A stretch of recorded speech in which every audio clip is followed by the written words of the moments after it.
नमस्कार। मौलिक शक्ति न्यूज में आपका स्वागत है और मैं हूं आपके साथ साइमा। बिहार में रमजान के आखिरी जुम्मे यानी अलविदा की नमाज के दिन जहां एक तरफ मुस्लिम संगठनों ने काली पट्टी पहनने की अपील की थी, वहीं सुबह सुबह हिंदी के प्रमुख अखबारों में नीतीश कुमार सरकार का फुल पेज का विज्ञापन नजर आया, जिसमें अल्पसंख्यकों के लिए राज्य सरकार की योजनाओं का बखान किया गया।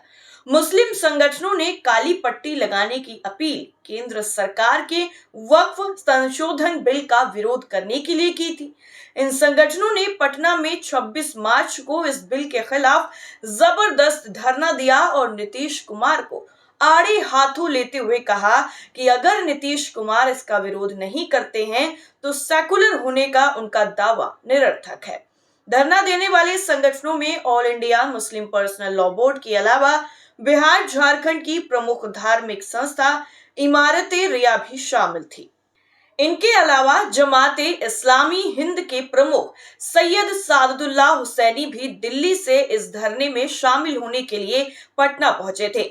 वहीं राजद सुप्रीमो लालू प्रसाद यादव और नेता प्रतिपक्ष तेजस्वी यादव ने धरना स्थल पर पहुंचकर अपने संदेश में इन संगठनों को इस मुद्दे पर समर्थन का वादा किया। इसके अलावा भाकपा माले के विधायक महबूब आलम और आजाद समाज पार्टी के सांसद चंद्रशेखर आजाद रावण ने भी मुस्लिम संगठनों के समर्थन में भाषण दिया। जन सुराज के प्रमुख प्रशांत किशोर भी इस धरना में शामिल हुए। मुस्लिम संगठनों का साफ तौर पर कहना है कि क्योंकि केंद्र सरकार की मोदी सरकार नीतीश कुमार की पार्टी जेडीयू और चंद्रबाबू नायडू की तेलुगु देशम पार्टी के सांसदों के समर्थन के बिना नहीं चल सकती, इसलिए उन्हें चाहिए कि इस बिल का समर्थन ना करें और मोदी सरकार को इस बात के लिए राजी करें कि वो इसे वापस ले। उन्होंने ये भी कहा कि अगर नीतीश कुमार और चंद्रबाबू नायडू ऐसा नहीं करते हैं तो उन्हें मुसलमानों का समर्थन नहीं मिलेगा। नीतीश कुमार के बारे में इतना स्पष्ट बयान आने के बाद जदयू के सीनियर लीडर और मंत्री विजय कुमार चौधरी ने डैमेज कंट्रोल करने की कोशिश की। उन्होंने कहा कि उनकी पार्टी ने केंद्र सरकार को वक्फ बिल को लेकर मुसलमानों की चिंताओं से आगाह किया है, लेकिन उन्होंने ये नहीं कहा कि नीतीश कुमार अपने सांसदों को इस बिल का विरोध करने को कहेंगे। इस वक्त आपको बता दें, नीतीश कुमार खुद तो इस मुद्दे पर कुछ नहीं बोल पा रहे हैं, लेकिन उनके सीनियर लीडर ये जताने की कोशिश जरूर कर रहे हैं कि पिछले 20 सालों में नीतीश कुमार सरकार ने अल्पसंख्यकों के लिए बहुत काम किया है। ऐसी ही कोशिशों की कड़ी में हिंदी के प्रमुख अखबारों में पूरे एक पेज का विज्ञापन छपा, जिसमें दावा किया गया कि पिछले 20 सालों में अल्पसंख्यक कल्याण विभाग का बजट 284 गुना बढ़ गया है। इस विज्ञापन में मुख्यमंत्री नीतीश कुमार को मुस्लिम छात्राओं के साथ देखा जा सकता है, जिन्होंने हिजाब लगा रखा है।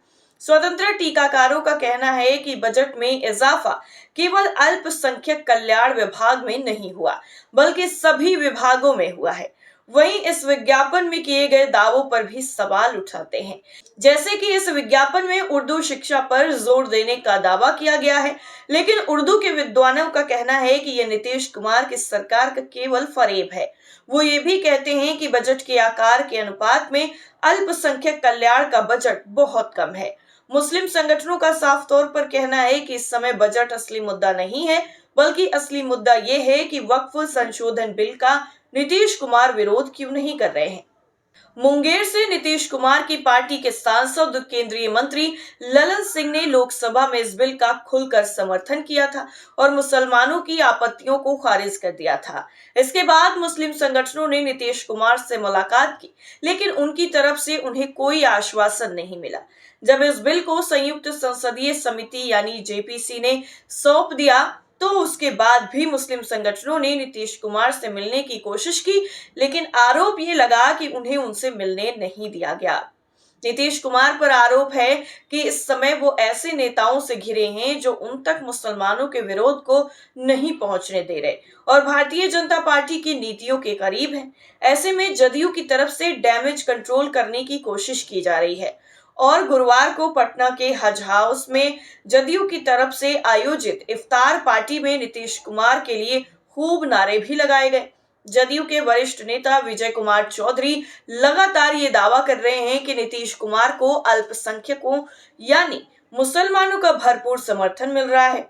दूसरी तरफ राजनीतिक जानकारों का मानना है कि इस मुद्दे पर जनता दल यूनाइटेड भारी दबाव में आ चुका है और मुसलमान को अपना हितैषी बनने में लगा हुआ है। दरअसल पिछले कुछ महीनों से नीतीश कुमार की सरकार दूसरे मामलों में भी दबाव में है। नीतीश कुमार के स्वास्थ्य के बारे में लगातार गंभीर सवाल उठाए जा रहे हैं। पिछले दिनों राष्ट्रीय गान के वक्त नीतीश कुमार की अजीबोगरीब हरकत के बाद यह सवाल फिर से दोहराया गया। विपक्षी नेता ये भी पूछ रहे हैं कि इस वक्त नीतीश कुमार की सरकार कौन चला रहा है, क्योंकि वो स्वस्थ नजर नहीं आ रहे हैं। इसके अलावा बिहार में पिछले कई हफ्तों से अपराध की घटनाओं में ताबड़तोड़ इजाफे से भी नीतीश कुमार सरकार पर काफी दबाव बढ़ा है। आरा में तनिष्क शोरूम में लूटपाट की घटना दिन दहाड़े हुई। हत्याओं की खबर भी आम है। नेता प्रतिपक्ष तेजस्वी यादव ने दावा किया है कि पिछले 20 सालों में 60,000 से ज्यादा लोगों की बिहार में हत्या हो चुकी है। उन्होंने ये दावा नेशनल क्राइम रिकॉर्ड ब्यूरो के हवाले से किया, लेकिन नीतीश सरकार ने इस दावे पर कोई ठोस जवाब ही नहीं दिया। बिहार में जाति आधारित गणना के बाद आरक्षण नहीं बढ़ने को भी विपक्ष नीतीश कुमार सरकार के खिलाफ एक मुद्दा बना रहा है और इस मामले में सरकार दबाव में बताई जा रही है। जातीय गणना के बाद सरकार ने आरक्षण बढ़ाने की जो घोषणा की थी वो अदालत से रुक गई है और नेता प्रतिपक्ष तेजस्वी यादव इस मामले में नीतीश कुमार और भाजपा को दोषी ठहरा रहे हैं, क्योंकि उनका कहना है कि अगर इस आरक्षण को नवी अनुसूची में डाल दिया जाता है तो ये मामला अदालत के हस्तक्षेप से ऊपर उठ जाता।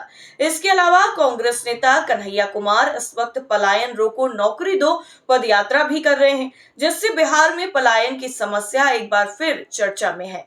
नीतीश कुमार बिहार में सुशासन और न्याय के साथ विकास का दावा करते हैं, लेकिन पलायन की समस्या बिहार में अब भी काफी ज्यादा गंभीर बनी हुई है। जिस तरीके से पीएम मोदी लगातार एक तरफ सौगात दे रहे हैं तो वहीं दूसरी तरफ नीतीश कुमार रोजा इफ्तार करवा रहे हैं, क्योंकि हिंदुत्व के नाम पर चुनाव जीतने वाली बीजेपी ईद के मौके पर लाखों मुसलमानों को सौगातें मोदी किट दे रही है।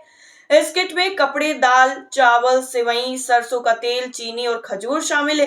बीजेपी फिलहाल वक्फ संशोधन बिल की वजह से मुस्लिम संगठनों की नाराजगी का सामना कर रही है।